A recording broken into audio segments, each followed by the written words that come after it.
Okay, I think we're live. I have some fun, like, chat related things if someone wants to put something in the chat if I actually am live. Okay, I see people. Boy, this is high stakes, this whole like live streaming thing. So, forget engineering. This is the hard stuff.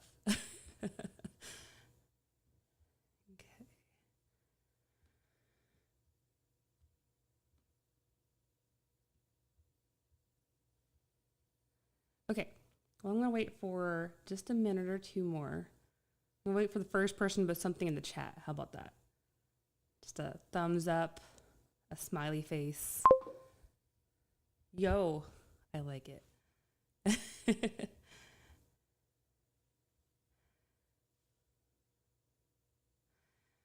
Hey, random person who I don't know who said yo, can you do it yo again so I can see if it's doubling up the chat or not?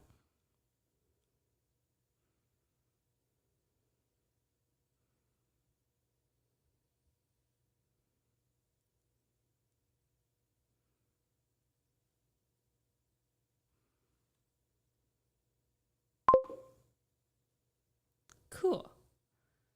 Okay, it's working. Look, I can like highlight stuff and it should pop. Yeah, oh, look, it popped up. Yay. Okay, good. Thank you. What's up? Yes. This is my second live. So welcome to the Friday live stream. We're doing an office hours. So ask me anything oil and gas related, minerals, non-ops, royalties. If you want to put your question in the chat or you can email it. Kelly, I volunteered you to be the recipient of emails. So she will send that to me. If y'all have things you want to ask anonymously, that's fine too. I'm going to start with questions from last week that either there was like follow-up or there was an email that I got separately. And let's see. Everything, final check, let's see. I got like a little warning sign on my YouTube thing over here saying something about bitrate. So everything looked good? Thumbs up if so.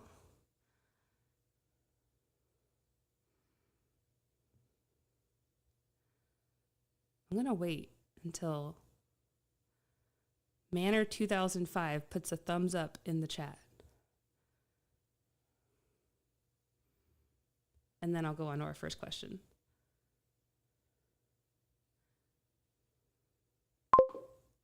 Okay, thank you. Hey, look, so this is if y'all want to put emotes in there, it'll go ahead and start making some fun stuff on the screen. So, okay, so we have Edwin. Yeah, we can go over if you want to go over it publicly, that's fine. I can go over that.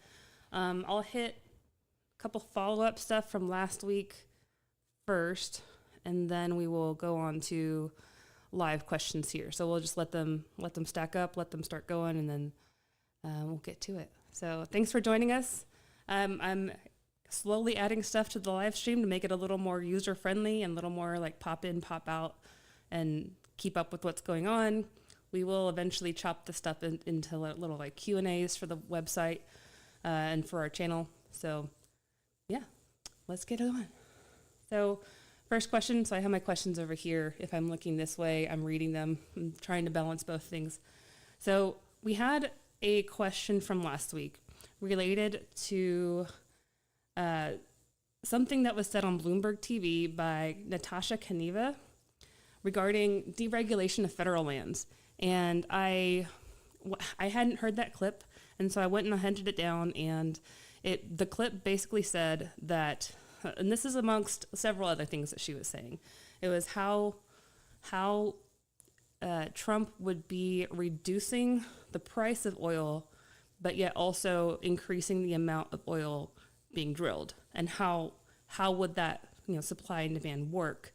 And it was related to, okay, well, if you reduced the cost to produce it, then you could do both. You could reduce the overall cost while still maintaining or increasing volumes. And then it was like, well, how do you do that? And so then that was the topic of deregulation. And the quote, which I can put it up in the links afterwards, but the quote basically said that 20% of produced U.S. production is on federal lands. Federal lands have a lease royalty rate of between 12 and 20%. This is true. I don't know about the 20% part of it, like in terms of total.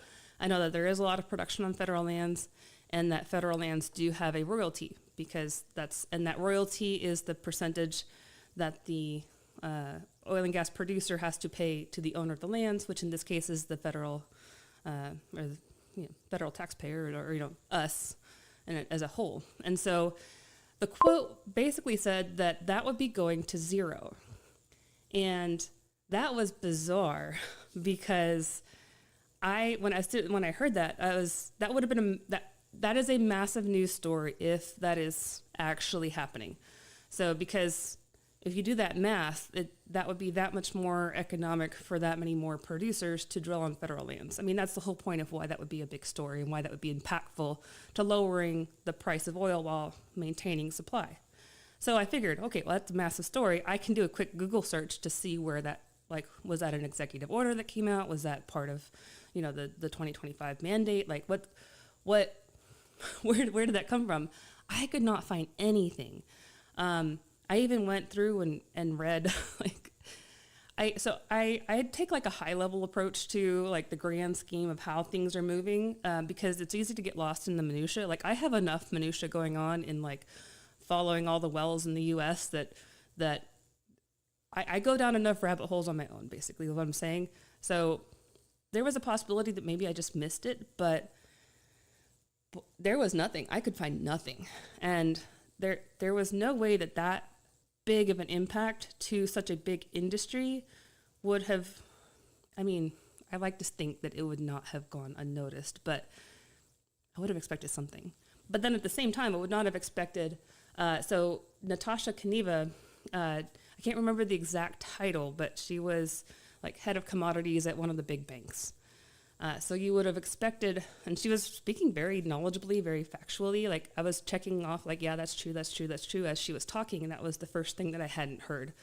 So it was surprising to me that I couldn't find anything, but I would have given her the benefit of the doubt otherwise. So I poked around and asked, some industry contacts that I know. I put it on Collide, which is Digital Wildcatters. That's their internal LinkedIn energy, how do you explain that? It's like LinkedIn for the energy network, but it's by a company called Digital Wildcatters. I put it on there asking if anyone had heard anything, because if someone had, they would have, right? That is the insider network. And the most that anyone says is it's definitely not, if it's anything, it's speculation. So I don't think that first of all, I don't think that that's going to happen, going down to zero. And then he agreed, the person who replied, that the most likely thing, over the last administration, the standard federal rate had gone from 12.5% royalty to 16.667. And that was a raise, so that did make it more expensive to produce on federal lands. The most that we could really see happening would be maybe it would go back down, but then that wouldn't be back down to the 12. But that would be another thing that would need to happen. And this is getting outside of my wheelhouse of what exactly. I know the stuff that sets it, but yeah, the next thing that would. Man, I get so many calls. I forgot to put it on mute. I'll ignore it for y'all. So the other thing is that if there was leases higher than 16 and 16.667, would be to make sure that's actually happening. So yeah, I couldn't find anything about that. I don't think that will impact anything significantly. If that were, it would be a big news story, and we'll I'll touch on it if I hear anything more on that. Okay, so you know what's going to happen right now. I think my mowers are here. This is the fun part of working from home. One second, let me close the door. Be right back.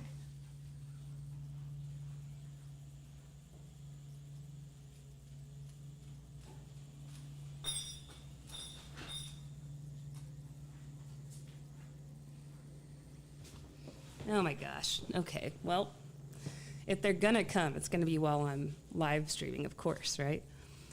So, I'm sorry, y'all. I really am. I'm sorry. Okay. Carrying on. We shall persevere.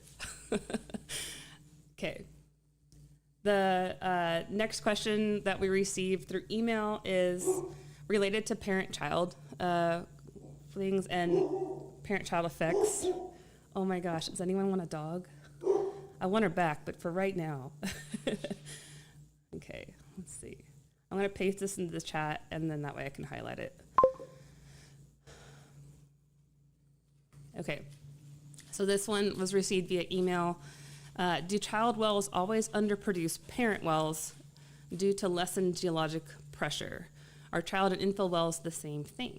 So that's a good question, especially since a lot of remaining locations are child and infill wells.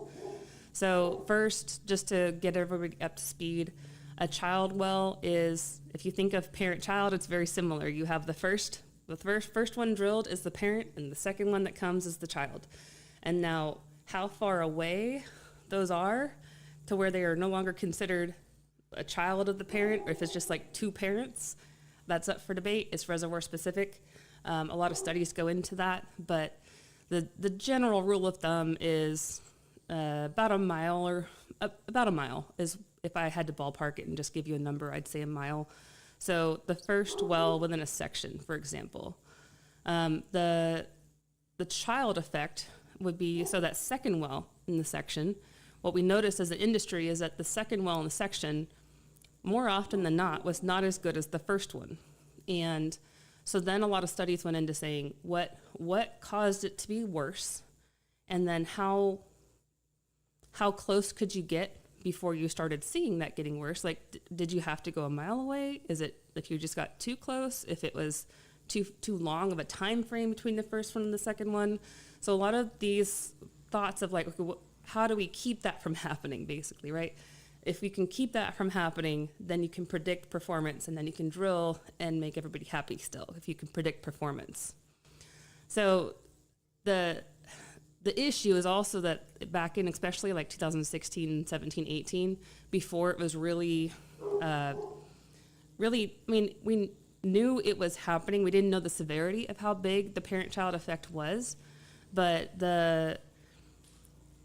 a lot of these areas were drilled with just one well per section, and then companies would say, great, we can fit 13 wells in this section, and they're all going to be as good as the first one.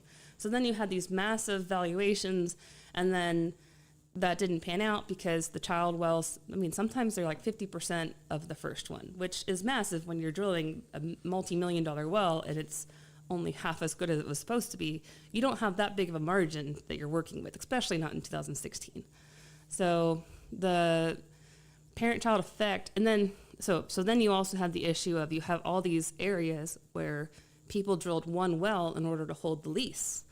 So there's a strategy of holding leases where you, if most leases are written in a way where the first, like any production in the lease will maintain the lease without having to do anything else. So a lot of times companies would do things where they would drill one well across all the leases they have, but they didn't have enough capital to drill everything. So they would just hold the leases and then flip it basically to a bigger company like Chevron or Shell, and then that way they could make a big return on their investment, basically.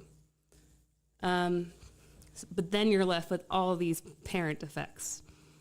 What we found as an industry is that if you drilled 4 wells all at once, it was better than if you drilled 1 and then 2 and then 3 and then 4 over the course of like 4 years. So we knew that time did matter, and then how how much did time matter was more studies that was done. And this is where it starts to get into which reservoir you're dealing with, which area you're in, how big are the fractures, how optimally completed was the parent well. And in terms of, do child wells always underproduce the parent wells? No. No. And the number one thing that would make a child well produce better is technology. So if your parent well was drilled in, I would say before 2017, maybe before 2015 especially, then that was when the industry was still figuring out the best completion technique, how much proppant was needed, how many stages were needed, and it might not have been ideally placed in the formation for the target. Parent-child, like drinking someone's milkshake. Also, does the little beeps get annoying? I'm gonna unbeep it. Yeah, okay.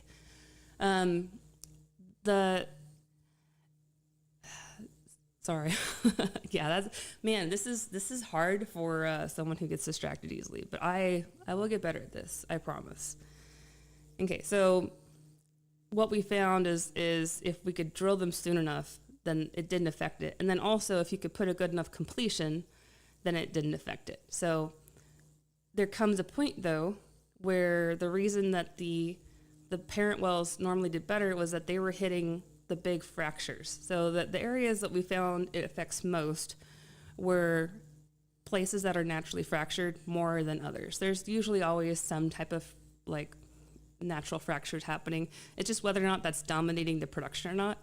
So just off the top of my head, some areas that I know are highly influenced by it are Arcoma Woodford, what had a big parent-child effect because there's a lot of fracturing there. And then, weirdly enough, the Anadarko, the scoop stack, like Oklahoma stuff, sometimes the different reservoirs, it matters which reservoir you fracture first because there's pressure interactions. And it's basically that anytime you create a fracture in the reservoir by pumping all that sand out, you're intentionally fracturing the reservoir. If you produce it, you're creating a low pressure zone. And then if you fracture the well next to it, it's going to seek out the lowest pressure place to go, and it will go straight to that place that was already being depleted, as opposed to seeking out new reservoir. So that's why if you fracture all the wells together, you end up just creating this massive like boom downhole of pressure. While if you do them one and then a year later do another one and a year later do another one, you're just really creating, like it's all going to be going the same place because you're pumping it up and then depleting it and pumping it up and then depleting it. And what you're trying to do is get all those little nooks and crannies to deplete. And if you keep creating one massive highway downhole, you're just going to end up getting the same rock depleted from every single well. So one way to know if that's happening is if one well starts producing and then the other wells go down in terms of production, you almost see it as a 1-for-1 when they're directly connected like that. Infill wells, it's yes and no. So it's kind of like the rectangle square thing where, man, oh man, they should be done soon. I'm sorry. We maybe got like 5 minutes on the mowers. So the infill well thing, not all infill wells are child wells. Oh, now that I think about it, maybe they are. I've never actually thought of it that way. When I think of infill drilling, I'm in a different mindset when I'm thinking like parent-child. But theoretically, yeah, it wouldn't be infill drilling if it was a parent.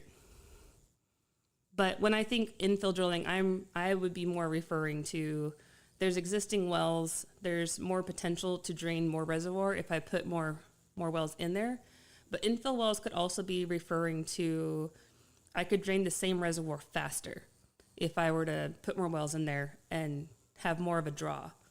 Infill wells can also be referring to like water floods and places where you're needing to do something in between, like maybe push the water a different direction or something. So yeah, that's so I was told last time that I ramble on probably a little too much on these, but I don't think I'll be able to fix that one. So I will timestamp these things though. And I tried to make it a little more entertaining for y'all when I do ramble on a topic that you're not interested in. And also you should be able to like scan through so you'll know what topic we're talking about, since I have the little like thing on the screen here. Okay.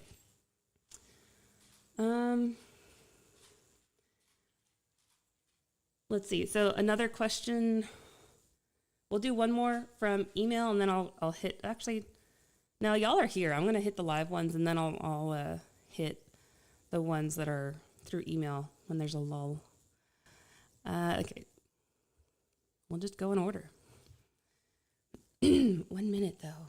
This weather changes here. Like I don't know where you are in the country, but here I'm in Central Texas and we're doing the whole like hot, cold thing. And it's brutal on my like voice. Okay. Do you believe the U.S. crude production numbers put out by the EIA? How are we producing more oil than in 2019 with 1/3 of the rigs and DUCs below 2016 numbers? So yes, I do actually believe the numbers, and I do believe it even with the numbers on the rigs and the DUCs and all those things.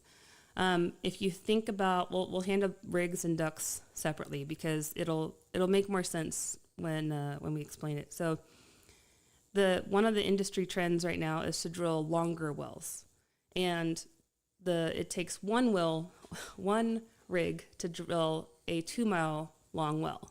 Well, you could have 2 rigs going at the same time to drill 2 1-mile wells.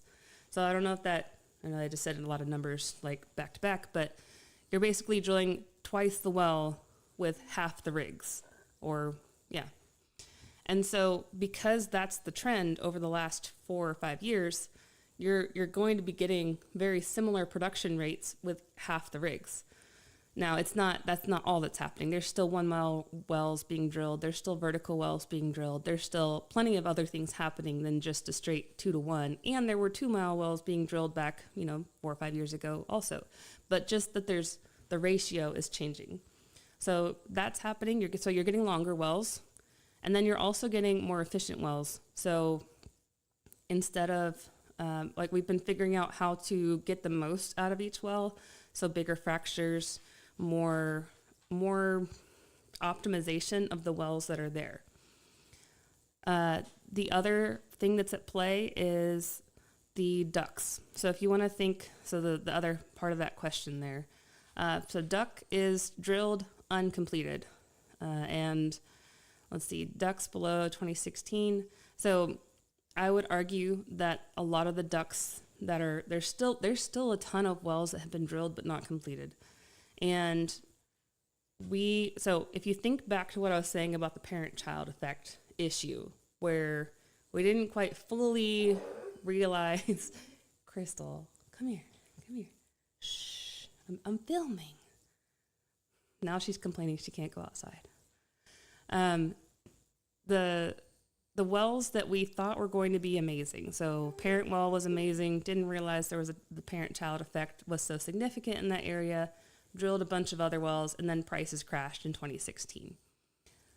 So then you were like, well, we'll get back to it. But then more studies happening. It didn't quite ever really come back in terms of pricing. And you had wells just sit there. And because the economics to complete them were worse than the economics to just go drill a better well. And so it's not like the best. What I'm saying is it's not the best of the best that's sitting there being uncompleted. If the economics are strong, you want to get them on as soon as possible, barring crazy commodity price swings like COVID.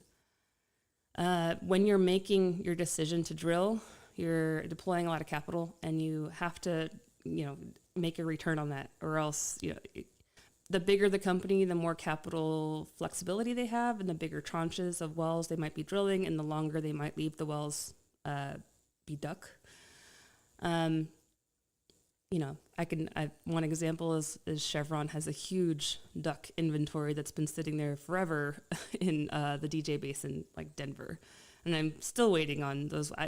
I don't see any reason why they wouldn't. They still look like great wells, great areas. I think it's just I would love if anyone has any insight, like insider info on that area, like why Chevron's really dragging their heels. There's still a steady pace of completion, but it's just, it's interesting to watch.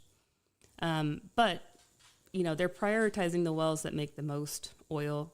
They're drilling longer wells. They're completing those wells first, leaving the less productive ones, and just becoming more efficient with it. So, yeah, long story short, I believe the numbers. I don't think they're perfect. I mean, it's an aggregation of an aggregation of an aggregation of people reporting regulatory numbers to the government. I mean, it's probably pretty similar to like tax numbers or like gross domestic product numbers, where like no one actually knows to the decimal like how much is each one, but the broad brush parts of it I do.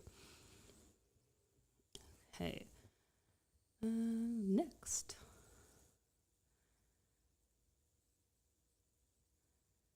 Okay.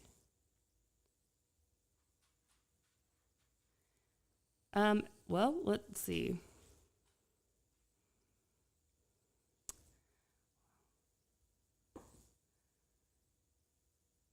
I'm reading another option for the next. There's so many options for the next question. Nope. Oh, okay. So, Edwin, if you want, we can go over that lease that's for sale. And I'm going to hit this question, Whitney. So Whitney is, I'm not gonna pretend like I don't know who this is. Whitney is our COO. She is a petroleum engineer. And just so you know, there's some very knowledgeable people in the chat that probably know something more about certain topics than I do. So if I don't know the answer, we'll keep it for next week. Or if anyone in the chat knows the answer, then feel free to chime in. So how can I search my public records to confirm if someone has an NPRI on my minerals without hiring a landman to do a title opinion? So searching public records depends on the state that you're in. Most states, the county clerk has an online site that you can go and poke through the actual county records for that, for all the deeds and title. Let's see, someone has an NPRI on my minerals. So NPRI is non-participating royalty interest, which just means that you don't have to agree to a lease. You don't get the bonus if there is a bonus.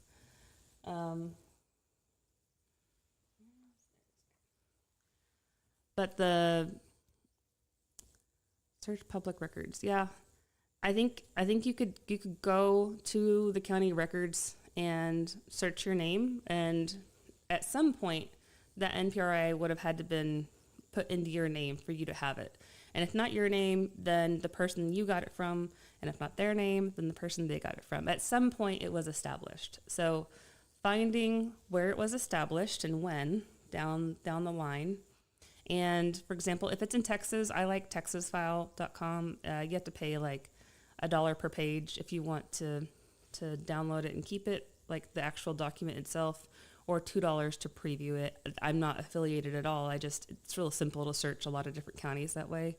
But if you're just looking up one county, if you just go to the county, like search, if you're looking for like Caddo County appraisal or clerk office, like, or Caddo County deed records, and Googling that should get you where you need. And side note, there is a Caddo Parish and a Caddo County, so make sure you're in the right one. The next place you could go is if you're getting paid for something in that area, like if someone has an NPRI on the minerals. Yeah, so if you're getting paid on, so that's saying it, not if you have the NPRI, yeah. If you're getting paid from an operator on a well that you think this might be happening, you could ask them to show part of the title opinion as to why they think that you shouldn't get the full royalty, but maybe a sliver of it is being given to somebody else because of the NPRI issue. That would be another thing to check out. what were your thoughts on the Kimball acquisition? That was a significant piece. So a lot of the like big company acquisitions and not acquisitions, like I'm a slow follower on that one, because it doesn't, I'm just kind of watching what happens. But I'm a slow follower on that one. So I'm going to have to look up to see if that one, I'll let you know what my opinions are after I do a little more research, in other words. Okay, so another question, we will go to, I'm going to copy this one into the chat so I can highlight it. This is another one received on another video. Is West Virginia the most complicated states to have mineral rights with? And I thought this was an interesting one, because every state has its own complications, and every state has something that makes it worse or better than another state. So, for example, Texas has a lot of data and a lot of history and a lot of things available and a lot of tools, people who know about it. But gosh, some areas get so complicated because of it, because of the long history. So yeah, Texas might be simple in some respects, but if you are in an area where there's the NPRI stuff happening, there's multiple different owners, there's allocated well production across multiple different pooled units, it gets complicated real quick, and you almost have to be an expert land or division order analyst in order to understand what's happening on your minerals. And then the other aspect is if you're in a state where there isn't a lot of public reporting of information, or maybe you're in a state where there's not a lot of online county records. There's certain states where if you don't follow certain procedures, you can actually lose part of the minerals, or it will go back to the surface owner. There's states where the title is just an absolute mess because it's just so old. Like if you have to go back so far to figure out who actually owns things. Or there's some states where the oil field is directly on top of a major metropolitan area. And then that adds its own complications. There's other states that have massive conservation issues, that they're like environmental concerns and maybe difficult terrain in order to actually get their stuff developed. So each one has its own complication, and it's really what is the current issue you're dealing with, and is that a complication or a benefit of being in that state? So unfortunately, they're all kind of wonky. Narrow, so the National Association of Royalty Owners has like chapters across the U.S. that if you're in like the Rockies, for example, if you have like something in Colorado, there's the Rockies chapter, there's a North Dakota chapter, there's Louisiana chapter. So they have a lot of resources that can help you figure out how to deal with your state's unique issues. So that's one of my favorite resources that isn't, they do a lot of lobbying. So they do, in terms of trying to protect mineral rights and royalty ownership. So they do fundraising, and they have a fee to join it. But from everything I've seen, it's stand up and there's good people involved.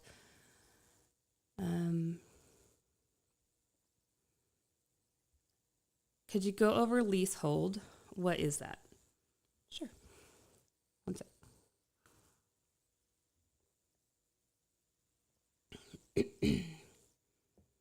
Okay. So leasehold is let me. So whenever I'm used to talking about leasehold, I used to have my operator hat on. So let me quickly transition my brain into not operator hat. So leasehold from, let's see.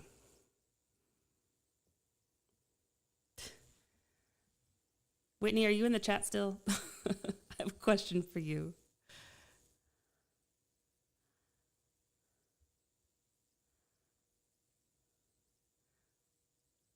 what I'm questioning is normally the terminology is what I'm questioning, because I've heard it depending on who's saying it, like what the most typical way to think about that is.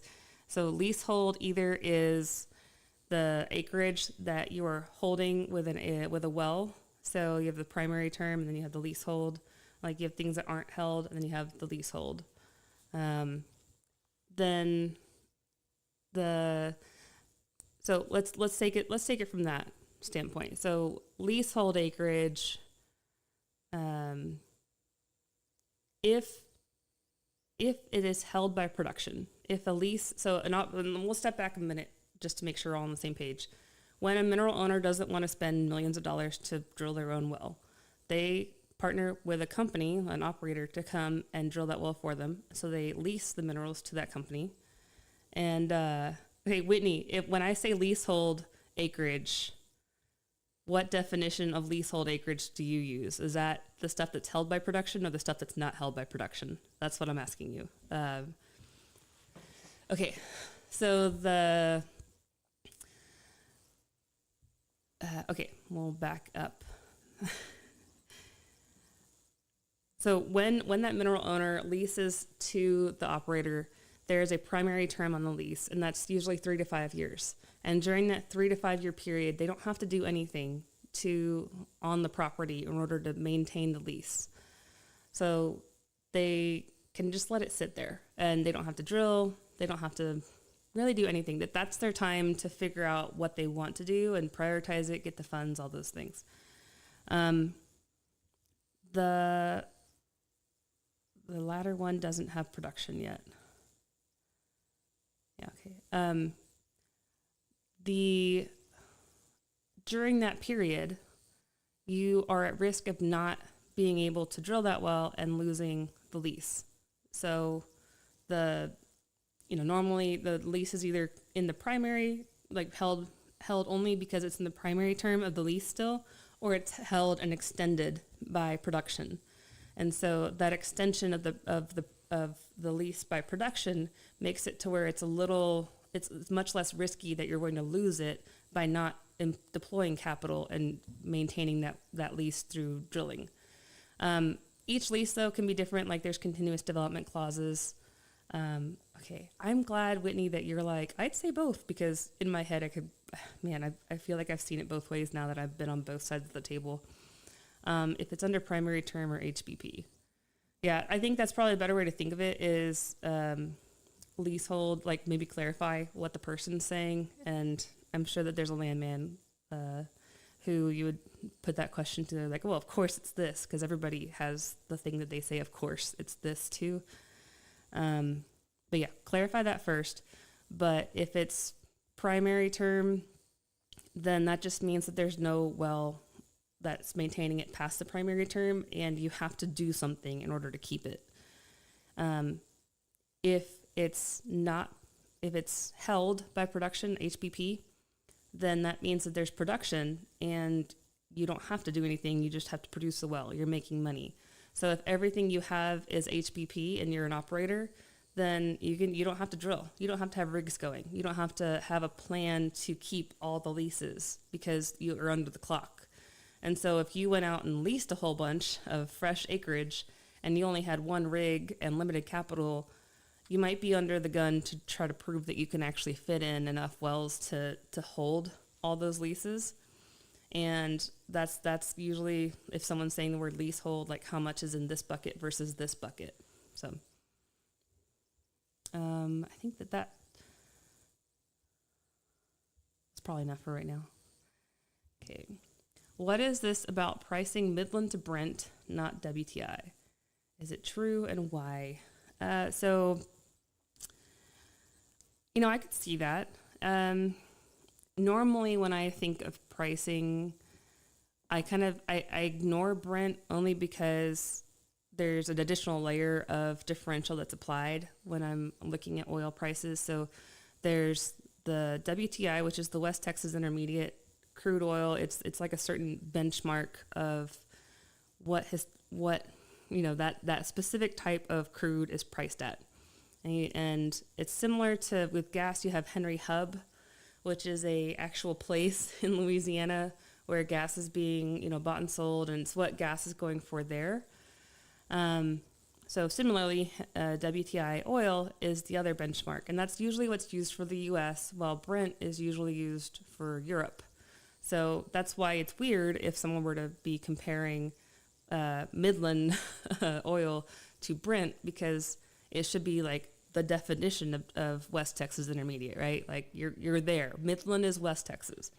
Now the thing that the reason I could see it being the case is a lot of times the historic West Texas Intermediate is probably a little heavier than the current some areas of Midland particularly. So when you say Midland, do you mean Midland County, like the production coming out of the Midland County, Midland Basin, the general West Texas? Because those could mean slightly different things. Because like Midland County, there's a lot of horizontal wells there right now that are all producing a very light oil, a light sweet oil, because it's coming off of, that's what our horizontals are producing these days. There's not a lot of like heavy, like you have the different grades of oil, all the way from like gasoline that you pump in your car to like tar pit sand, like heavy, very viscous, like the stuff that would coat a spoon and maybe you could like scoop with a spoon, right? So it ranges quite a bit. So the WTI has been typically heavier than what's coming out of a typical shale gas well or shale oil well. So I could see that it'd be a different blend, and it kind of depends on what is the current, how that blend is being priced. But whenever, if I were to be talking about it and how we do it in our model, is we take the WTI price, like which is the benchmark price for everything in the U.S. is what we use it for, and compare that to the realized pricing for that particular area. So then you have like the differential between WTI and that well, as opposed to, and that's the all-inclusive difference between like maybe there's a lot of sediment in that oil, like the BS&W. So I think it's basic sediment in water. It's the other stuff that's not oil that's in the oil that you're selling. So you might sell 5. So when he says it is true and has been effectively included in Brent since May of 23. Oh, well, there you go. So yeah, I've taken just a different view of it. So Whitney's come from a different angle for the last couple years than I have. So that's why I said I love having other people in the chat. And then also like if there's, so sour is if it has H2S in it, and sweet is if it doesn't have H2S, for example. How much nitrogen, sorry, I switched to gas, but that's the sour oil and sweet oil is the same there too. So, pricing Midland Brent, yeah, okay. So, yeah. I'm going to take a minute to shout out the sponsor of this Q&A, which is us. We are, putting this out without any, we don't have any backers or anyone that's sponsoring these videos to come out. We never have. It's all been just our company putting out this information in order to better serve the general public and also better serve our clients, make as a whole, everybody more educated on these things. And we do have on that note, I'm going to do a quick, hey, we have something cool. Since you're here, you might enjoy it. If you go to pecanestimate.com, that is our, it's free to poke around. It's free to build in properties. I'm going to see if this works to switch to my desktop. Whoa, look at that inception. Okay. It'll get better in 5 seconds, I promise. There we go. Okay, so this is our website, pecanestimate.com, and you can go on here and you can manage your minerals on this site. You can figure out what something is what is the going rate. You can search, just poke around. You can shop. Like if you know what you're doing, this is a great way to shop. We want a demo. Thanks, Becca. And I will only do like a little couple minutes. I know that y'all aren't here for a demo, but since we're here, this is the dollar per acre for just Texas. We have all the U.S. You can come in and see the wells. You can fly to counties if you can't find something. You can draw your own acreage. Say you own this piece here, and you can create a property and build out your whole portfolio here this way. And through this, our goal is to be able to give people a way that they can like go to, same way you would go to Kelley Blue Book or Carfax or some benchmark to see what your car was worth, or the same way that I follow Zillow's estimates to know the around like approximately what my house is doing.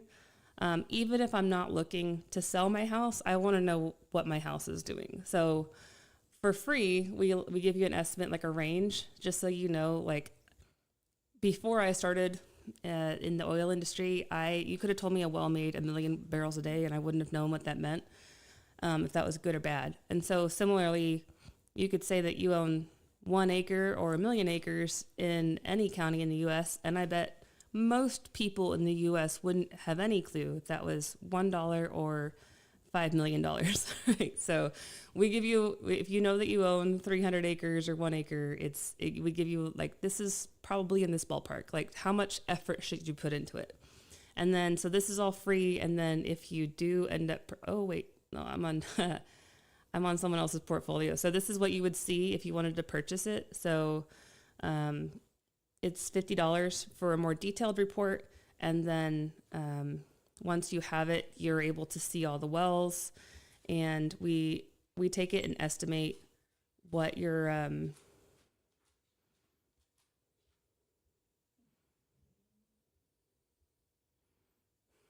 just go ahead and log into mine. But we take the land grid and estimate what wells you should have interest in. We figure out how much those wells should be paying you. We'll go through and this is all automatic, by the way. Like this is our proprietary model. We're working on patent pending. Everything in here has been the 5 years in the making. So we want to give you all as much information as possible. And then this is a very sneak peek at our Pecan Insights that we're building. So that's all I'm going to show on that. And we will get back to it. Woo! There we go. I'll get better at transitions. Okay. I feel like there was another question I saw come through. But I do have some more questions that were emailed in.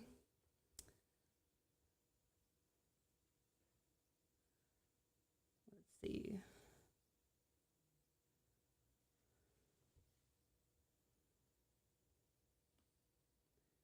And then I will go ahead and I'll give like last call for questions today, and we'll go for like 5 more minutes.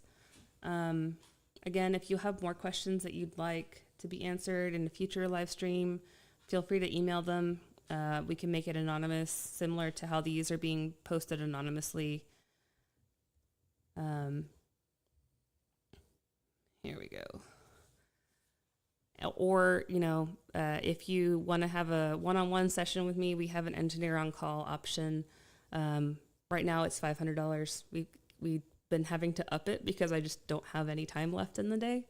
But that's, you get an hour plus.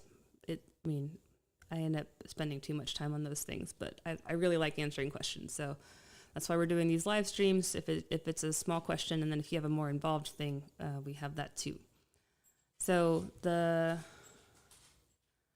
do strong Wolfcamp shell 2-mile lateral wells eventually need artificial lift pumping in future years? So this is a little bit of a difficult question to blanket answer, because Wolfcamp, just as getting everybody on the same page. So Wolfcamp is a reservoir that's in West Texas, and it is one of the main targets for all of the horizontal oil and gas.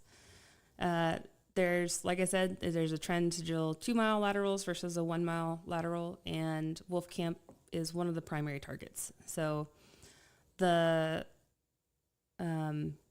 will they eventually need artificial lift pumping in the future years? So that is something that is continuously being explored as to how best to produce the wells.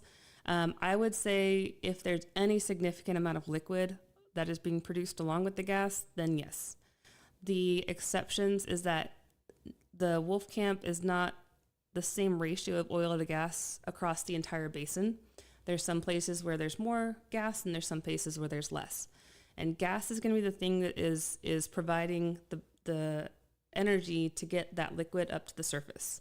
So if you only had gas, you could just let the gas flow. Like, it doesn't need any help getting up 10,000 feet.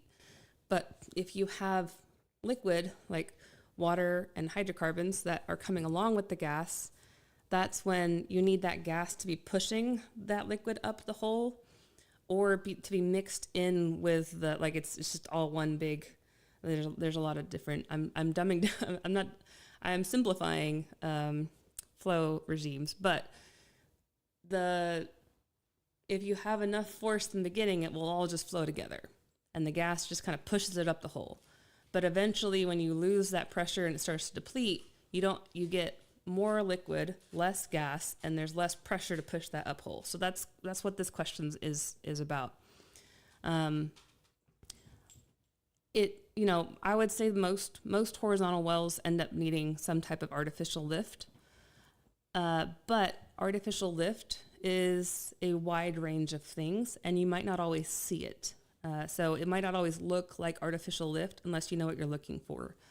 So one of the easiest ones to spot is the horse head looking ones that go like this. That's pumping. So if you ever say a well is being pumped, that is the rod pump. So there's a rod that's going down. There's like a little like squeegee thing that is like filling up a chamber and like pulling it up, like down hole. So that is rod pump. But the other ones that are a little harder to see, unless you know what you're looking for, is gas lift. So gas lift is you're basically injecting gas down hole and circulating it, and like having the gas artificially bring it up rather than having the natural gas from the reservoir bring it up. That one is, they're all expensive in different ways. And so different operators have different strategies, but the compressors, in order to like pressure up that gas, can be quite expensive. They also require either, you have to run them somehow. So there's expenses there. And then another one that, I'm a fan of, but you kind of have to know what you're doing. So you have to have a very skilled field crew that knows how to babysit the wells and fine tune them properly. That's plunger lift. So there's basically like a little plunger that goes down hole and then comes back up, and then goes down hole and comes back up. And so it's like rod pump, but without the rod. But it's a very delicate balance to make that little plunger go up and down reliably, consistently, over and over again. And then there's combinations of things like gas-assisted plunger lift, and you can have combinations of the two. You can have there's always new ways to lift, but I would say most of the time, unless you're in a very, very gassy well that just never has any oil on the statements, and you only see plant products or NGLs on your pay statements, along with the residue gas or dry gas, or maybe you only see gas, then you probably won't see any artificial lift, but I would say most of the time there's going to be something. Okay.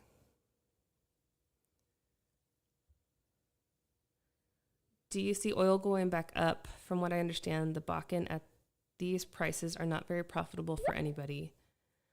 So there's a variety of, do I see oil going back up? It depends on where you see it now, because there's the spot price, like what is it today versus what is the 5-year expectation. So there's those two different numbers. So like the average over the next 5 years, I think that's, I mean, who knows, right? It's all a global commodity. So it depends on what OPEC's doing, what Russia's doing. So OPEC plus, what the, if you're looking at just U.S. oil, it really matters how our relations with Canada and Mexico, because those are one of our heavy trade neighbors. There's a lot of things that go into that. I think that that is one thing that, so Haley, I know that you were one who asked about the Bloomberg TV. That was one thing that Natasha Kaneva did say that I did, from my experience, just seeing it from the bird's eye view and seeing the actual wells being drilled and the economics, like 60 does seem to be a nice even keel. Things aren't going to grow or decline much at $60 a barrel. So I think I'm not a commodities expert, but that's generally where I think it would be, is that $60 mark. But anything can really change that. And one of the funny statistics is that every single year, the Society of Petroleum Evaluation Engineers takes a parameter survey on what their people, like all the people doing evaluation engineering, think oil prices are going to do in the future. And every single year, it's like the line goes up. So everyone always thinks it's going up. That's the nature of us being in the industry. I mean, usually it does go up at some point, but yeah, I don't think anyone actually knows. So I use NYMEX forward pricing whenever I price things, because I figure they're looking at that all the time. So if you want to have a feel for what the market as a whole is looking at, I would look at like crude futures. If you search, Bloomberg futures, on our website, we actually have a methodology page. I will figure out a better transition here. But at the bottom, under methodology, we have our commodity pricing that's built into our model here. And so if you want to just like check in to see like what our current viewpoint is, because this is what we're running everything at, like this is what we're using internally for everything. And then here's those adjustments that I'd mentioned prior. Like every area has its own adjustment, but there's some global adjustments.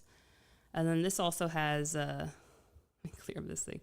This also has all the other methodologies that we're using. So if you want to see how the industry is pricing from a ground up, bottoms up perspective, right? Not just like we don't use comps. We fine tune, I guess, using comps, like what people are actually buying and selling for. But this is ultimately how the industry is figuring out what prices to give. So that's why we do this method. Okay, Inception. There we go. I think that is good for today. My brain is officially mush for the next 5 minutes or so. So thank you so much for joining us. Again, my name is Tracy Lenz. I'm a petroleum engineer, certified mineral appraiser, and licensed engineer in the state of Texas. I'm the CEO of Pecan Tree, and we're a growing company that's a third-party independent valuation benchmark company in terms of helping spread the word on what your minerals and royalties and non-ops are worth, what's going on, help you become more knowledgeable about it, and just in general, better manage what you own and make it no longer just mailbox money. If you are getting paid, make it actually something that you can manage and be aware of and not miss out on any opportunities if something does come your way. There are timelines to responding to pooling, responding to leases, and we just want you to be the most informed, even if you're not looking to sell. So thank you so much for joining us. Lee, we are going to do this every week, barring any, we'll just see how it goes. I'm enjoying it. And I like going down rabbit holes, and I've gone down this rabbit hole officially now of figuring out at least how to get the chat on the screen. So can't stop now. And yeah, thank you so much for joining us, and we will see you next week. Again, come send us all those questions, and we'll make sure to get them answered. All right. Thank you so much. Bye.